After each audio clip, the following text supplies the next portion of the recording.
Queridos irmãos, falamos ontem sobre essa posição de autoridade que Deus nos concedeu, posição que decorre dos dons com os quais Ele nos ornou. Por isso, vamos voltar a um versículo que já lemos, mas que contém ainda coisas a serem ditas. 2 Timóteo 1:6. Por isso quero exortar-te a reavivar o dom de Deus, o dom que Deus te concedeu, pela imposição das minhas mãos. São Paulo exorta Timóteo a reavivar a chama. Portanto, a imagem é de uma chama que está cambaleando, que está desmaiando, que está se apagando. Uma chama que precisa ser reavivada. É como, por exemplo, nós fazemos com uma fogueira. Quando a fogueira está se apagando, nós vamos lá, sopramos a fogueira, jogamos um pouco mais de material, combustível, e a fogueira se reacende. É muito interessante, hoje as pessoas falam tanto de avivamento, mas o que São Paulo está dizendo aqui é: quero exortar-te a reavivar o dom que Deus te deu, pela imposição das minhas mãos. De certo modo, ele coloca isso nas nossas mãos.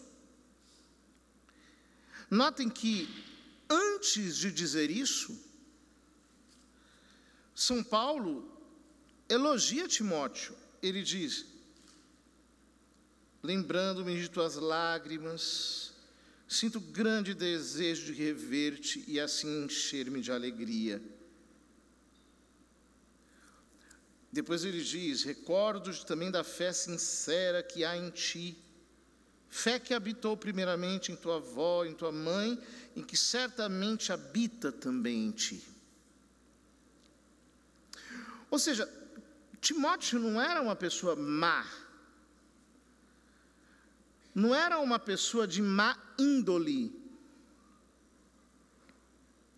Pelo contrário, era um homem íntegro, era um homem puro. Todavia, São Paulo lhe diz: quero exortar-te a reavivar o dom que Deus te concedeu pela imposição das minhas mãos.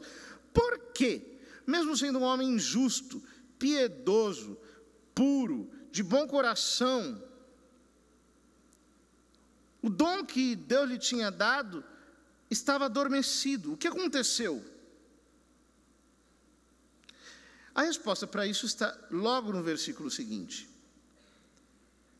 São Paulo diz: quero exortar-te a reavivar o dom que Deus te concedeu pela imposição de minhas mãos, pois, com efeito, Deus não nos deu um espírito de covardia, mas de fortaleza, de amor e de moderação. Deus não nos deu um espírito de timidez, dizem outras traduções. Deus não nos deu um espírito de medo. Deus não nos deu um espírito de intimidação, mas um espírito de desassombro, um espírito de parresia, um espírito, essa palavra grega significa isso, de coragem, de valentia. Ou seja, por que o dom de Deus estava adormecido em Timóteo? Porque ele estava intimidado.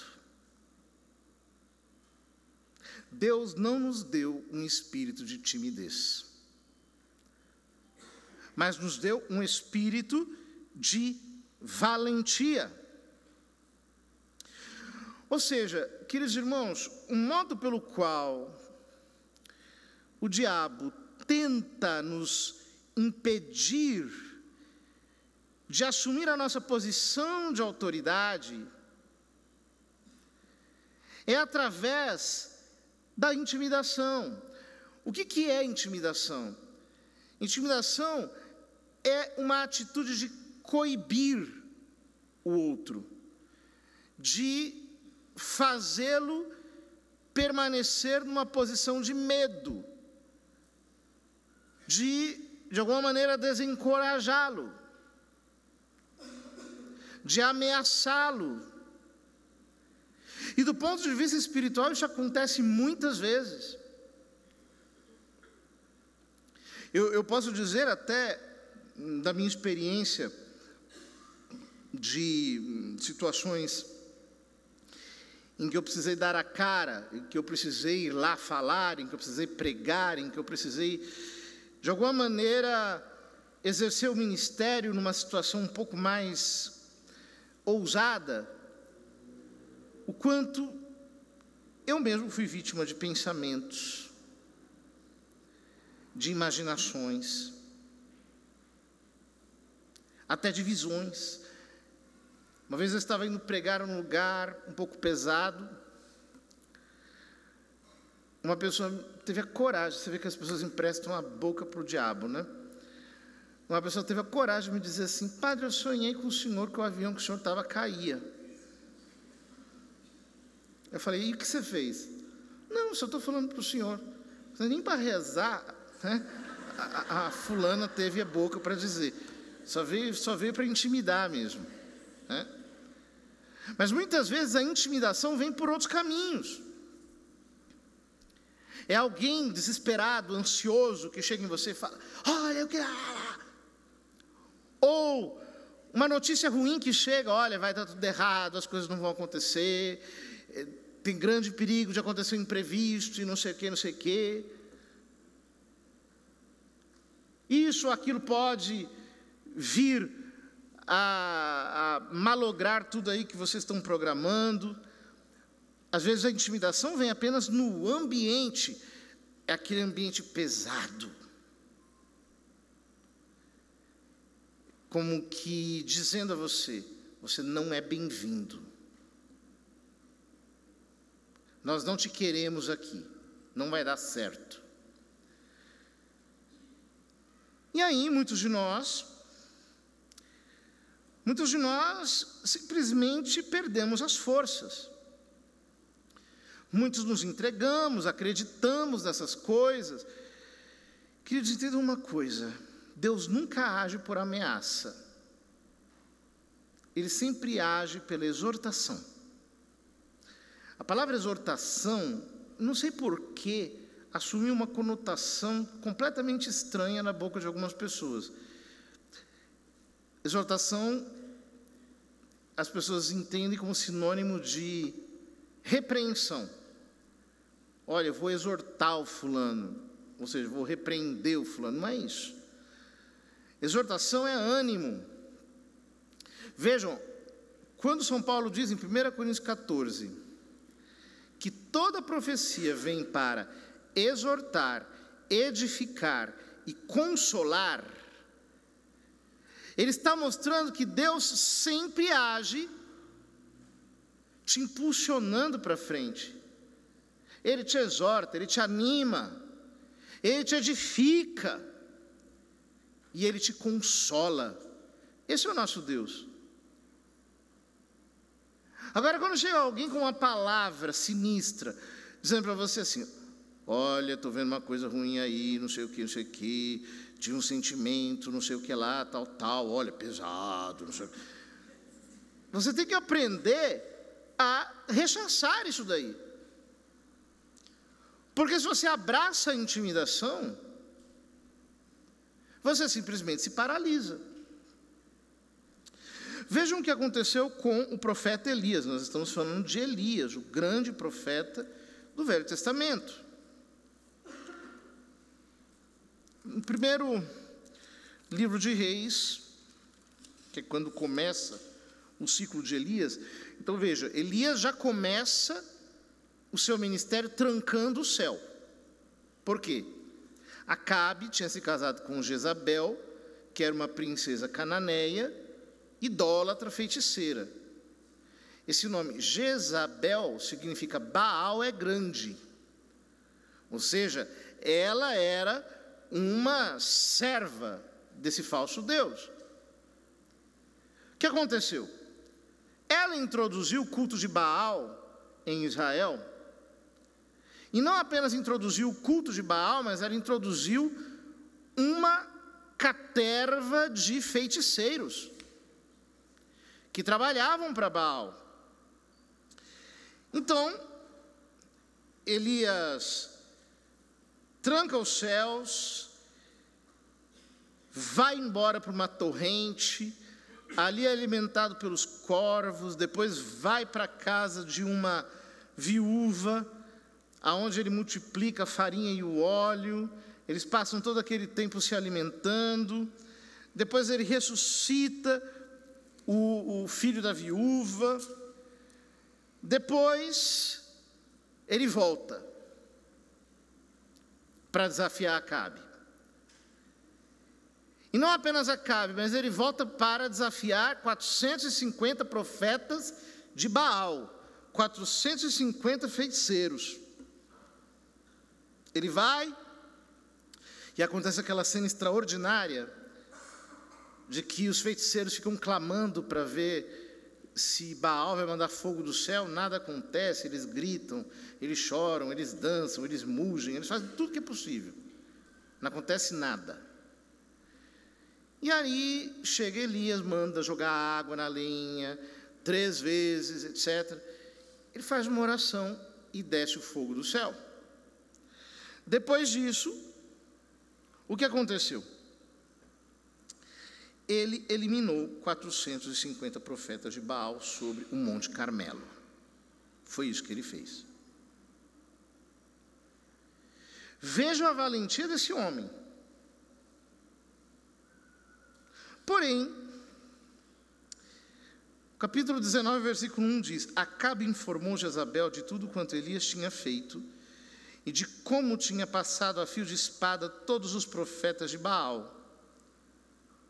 Jezabel mandou então um mensageiro a Elias para lhe dizer: os deuses me cumulem de castigo, se amanhã, a esta hora, eu não tratar tua vida como tu trataste cada um desses profetas.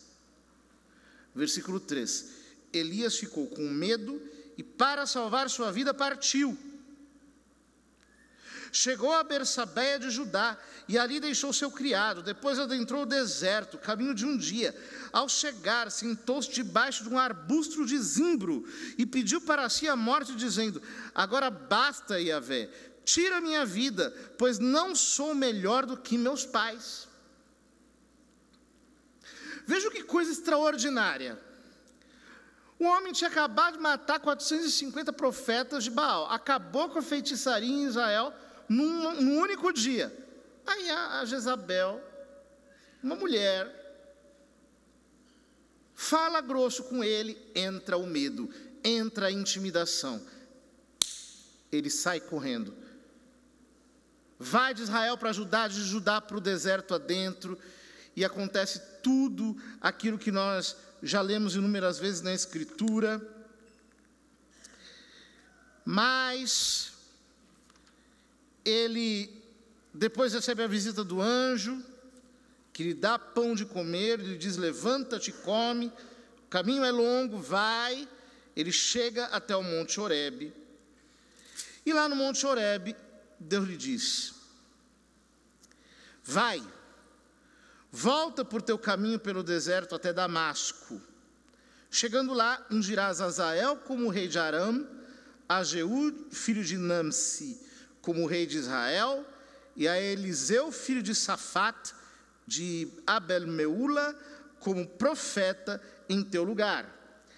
Quem escapar à espada de Azael será morto por Jeú, e quem escapar à espada de Jeú será morto por Eliseu. Deixarei em Israel um resto de 7.000 homens, todos os joelhos que não se dobraram diante de Baal, e toda a boca que não o beijou. Então, Elias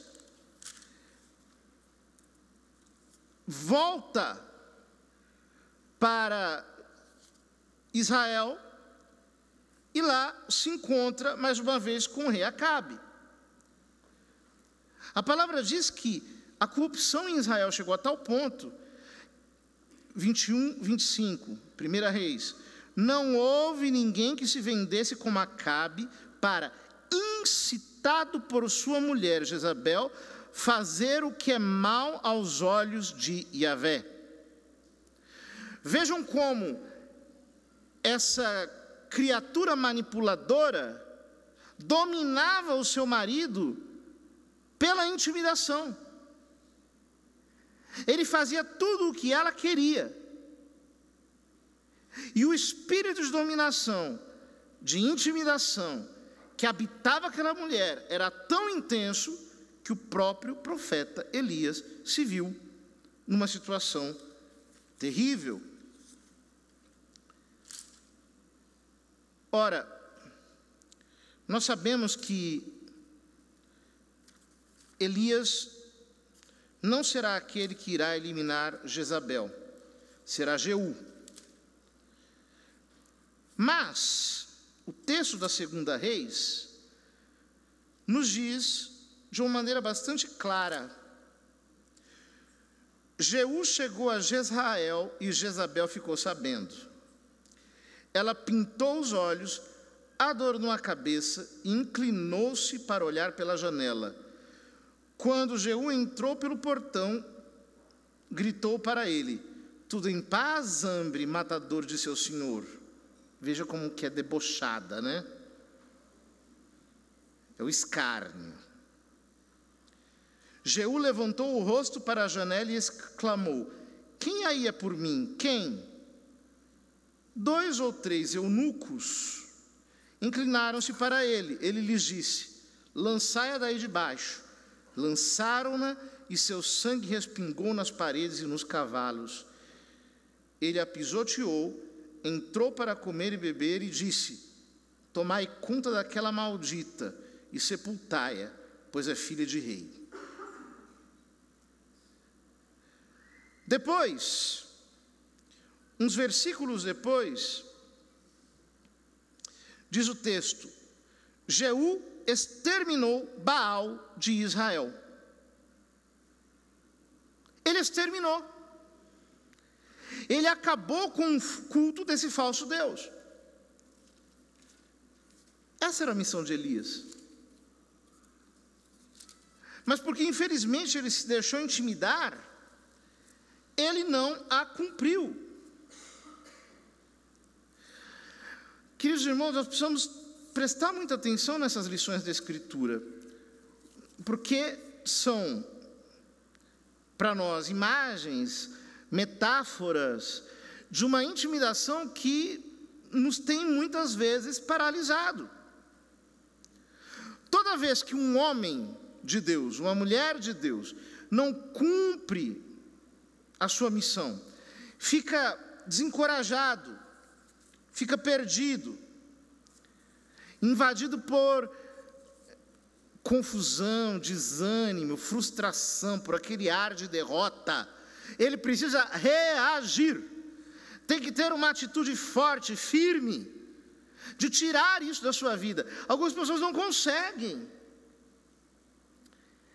Elas são envolvidas por um espírito de desânimo e se entregam àquilo para ficar como que vitimizadas diante de si mesmas, lambendo as suas feridas, ali o tempo todo, entregues ao desânimo. Aí encontra alguém, porque quando a pessoa está assim, ela quer alguém apenas para ela desabafar, para a pessoa ficar com pena dela.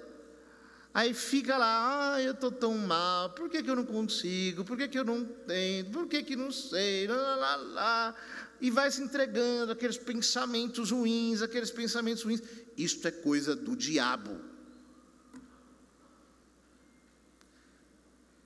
Deus não nos deu espírito de timidez, espírito de medo. Sai dessa intimidação. Ele nos deu um espírito de coragem. Recebe o espírito de coragem espírito de ousadia, nós, quando nos deixamos levar para a intimidação, trazemos grandes consequências. Veja, 1 Samuel 3 diz: o jovem Samuel ministrava para Yahvé na presença de Eli. Naqueles dias a palavra de Yahvé era escassa e as visões não eram frequentes.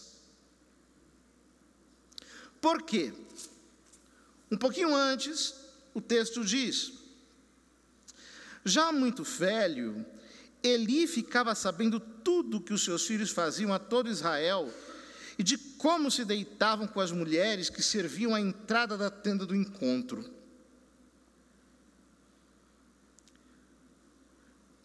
Eli era o sacerdote do santuário de Silo.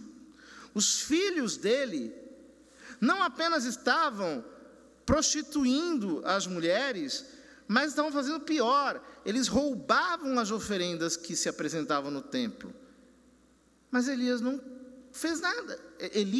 Eli não fez nada. Eli não tomou atitude alguma.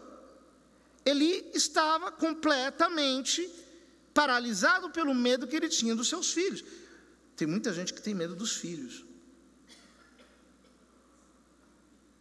Às vezes eles são pequenininhos ainda e são os ditadores dentro de uma casa. Assim como tem em outras áreas homens que deveriam assumir a posição de liderança, mulheres que deveriam tomar posição, mas tem medo. Deus disse a Eli: porque pisais aos pés meu sacrifício, e minhas oferendas que prescrevi fossem oferecidos na minha morada, porque honras mais teus filhos do que a mim, vós que vos engordais com as primeiras porções de todas as oferendas de Israel, meu povo, porque honrais mais teus filhos do que a mim. Quantas pessoas têm respeitos humanos? Então, respeita fulano de tal, porque pode, nossa, o que vai pensar de mim? Respeita o chefe, respeita o subordinado, honra não sei quem. Querido, quando você está debaixo de intimidação, você honra mais aquilo de que você tem medo do que Deus. Você serve mais aquilo que você tem medo do que Deus. São Paulo, ao contrário disso, enfrentava situações. Nós temos, por exemplo, uma passagem bastante dura da primeira carta aos Coríntios, em que São Paulo diz com toda a clareza acerca de um devasso que havia na comunidade de Corinto. No entanto, estáis cheios de arrogância, em vez de ficardes tristes, e tirar do meio de vós aquele que assim procede. Não é bela a vossa vanglória? Não sabeis que um pouco de fermento leveda toda a massa? Jogai fora o fermento velho, para que sejais uma massa nova, já que sois pães sem fermento. Os antigos diziam, né? Uma maçã podre estraga as outras. É preciso tirar a maçã podre. É preciso tomar atitude. É preciso resistir e fazer aquilo que deve ser feito. Mas para isso, nós temos que saber enfrentar o espírito de desânimo, de timidez, o espírito que tenta de alguma maneira nos manter cativos, prisioneiros de nós mesmos. No segundo livro de Reis, está escrito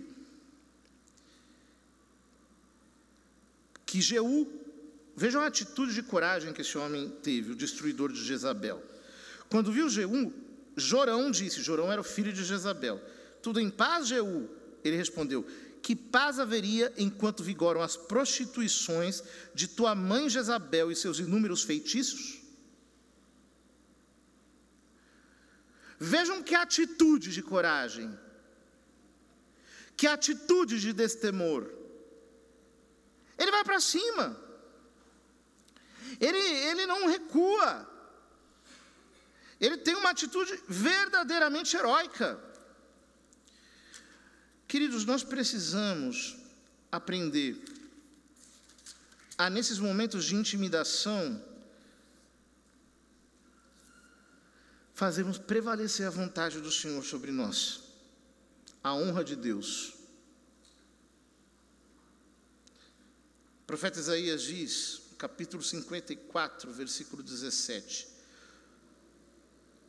toda ferramenta forjada contra ti será inútil. Toda língua que se levantar contra ti em julgamento, tu a refutarás. Esta é a herança dos servos de Yahvé, e a justiça deles procede de mim, diz o Senhor. Esta é a tua herança. O que o profeta está dizendo é que você tem direito ao que essa palavra diz: qualquer ferramenta forjada contra ti será inútil. Toda língua que se levantar contra ti em julgamento, tu a refutarás. Outra tradução diz: toda arma levantada contra ti será destruída. Toda língua que se levanta contra ti em julgamento será refutada, será desmentida, será emudecida. Portanto, nós não temos razões para ficarmos abandonados, como se nós fôssemos derrotados. Nós temos que sair dessa posição. São Paulo diz, embora vivendo na carne, 2 Coríntios 10, 3, não combatemos segundo a carne, pois as armas do nosso combate não são carnais, são armas poderosas aos olhos de Deus, capazes de derrubar fortalezas, destruir sofismas e todo orgulho intelectual que se levanta contra o conhecimento de Deus, e capazes de subjugar todo pensamento para torná-lo obediente a Cristo. Estamos prontos para punir toda desobediência, assim que a vossa obediência estiver completa. Queridos irmãos, o espírito de intimidação precisa ser desmascarado para que os dons de Deus possam se levantar na tua vida. É preciso desterrar o medo, a insegurança. E eu sei que enquanto essa palavra está sendo pregada, Deus está abrindo os teus olhos, o medo está indo embora, a alegria, a coragem do Senhor está te fortalecendo, Cristo está te confortando, e os dons que estavam adormecidos começam a acordar.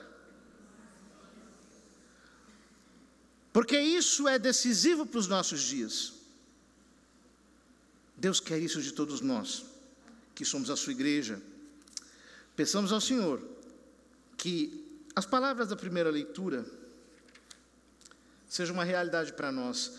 Veja o que Deus está te dizendo: eu atendo teus pedidos com favores, eu te ajudo na obra de salvação, eu preservei-te para seres elo de aliança entre os povos, para restaurar a terra, para distribuir a herança dispersa, para dizer aos que estão cativos, saí, e aos que estão nas trevas, mostrai-vos. Vejam que palavra gloriosa. Ele está estourando todo o cativeiro,